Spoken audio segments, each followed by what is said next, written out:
ਬੰਦਾ ਕੀ ਕਰਨ ਦਿਆ ਵਾ? ਬੰਦਾ ਪੱਠੇ ਕੁਤਰਨ ਦਿਆ। ਅੱਛਾ ਇਹ ਹਲੇ ਤੇ ਤੂੰ ਇਹਦੇ ਪੂਰੇ ਫੰਕਸ਼ਨ ਵੇਖੇ ਚੱਲਾ ਤੈਨੂੰ ਇੱਕ ਇਹਦਾ ਹੋਰ ਪਾਗਲਪੁਣਾ ਦਿਖਾਵਾਂ। ਓ ਮਸਤੂ ਓਏ ਬੰਦ ਕਰ।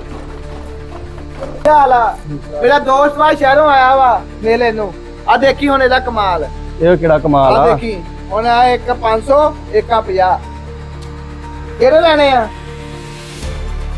ਹਾਂ ਕਿਉਂ? ਚੱਲ ਆ ਜਾ। ਇਹ ਤੇ ਵਾਕਈ ਸ਼ਦਾਈ ਆ ਯਾਰ।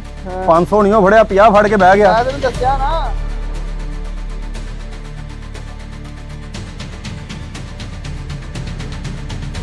ਉਹ ਮਸਤੂ ਉਹ 50 ਰੁਪਈਆਂ ਵਾਲਾ ਚੱਲ ਤਾਂ ਇਹਨਾਂ ਇਹਦਾ ਗੱਪਸ਼ਪ ਲਾਉਂਦੇ। ਉਹ ਮਸਤੂ ਓਏ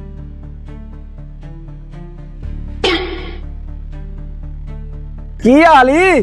ਠੀਕ ਹੈ ਚਾਚਾ, ਤੂੰ ਸੁਣਨਾ? ਉਹ ਮੈਂ ਵੀ ਠੀਕ ਆ। ਉਹ ਮੈਂ ਅੱਜ ਤੇਰੇ ਲਈ ਆਫਰ ਲੈ ਕੇ ਆਇਆ ਸੀ। ਕੀ ਬਾਤ ਹੈ। ਇਹ ਕਿਹੜਾ ਲੈਣਾ ਈ? ਆ ਦੇ ਚਾਚਾ ਅੱਜ। ਓਏ ਉਹ ਤੇਰੇ ਫੰਕਸ਼ਨ ਚੇਂਜ ਕਦੋਂ ਦੇ ਹੋ ਗਏ? ਉਹ ਕੱਲ ਤੱਕ ਤੇ ਤੂੰ 50 ਰੁਪਏ ਫੜਦਾ ਸੀ, ਅੱਜ ਤੂੰ 500 ਨੂੰ ਹੱਥ ਪਾ ਲਿਆ। ਚਾਚਾ ਉਹ ਤੇ ਡੇਲੀ ਆਉਂਦਾ, ਉਹ ਤਾਂ ਰੋਜ਼ 50 ਦੇ ਕੇ ਜਾਂਦਾ ਹੈ। ਤੇ ਤੂੰ ਆਇਆ ਅੱਜ ਤੇ ਮੈਂ ਫਿਰ ਤੇ ਕੋਈ ਲੈ ਲੈ 500 ਭੱਜ। ਓਏ ਸਦਾਈ ਆ, ਇਹ ਤੇ 100 ਦਾ ਹੀ ਆ। ਮੈਂ ਕਿਹਾ 100 ਰੁਪਏ ਦੀ ਮਦਦ ਕਰ ਦਾਂਗੇ। ਇਹ ਤੇ ਮੇਰੇ 500 ਨੂੰ ਚੂਨਾ ਲਾ ਗਿਆ।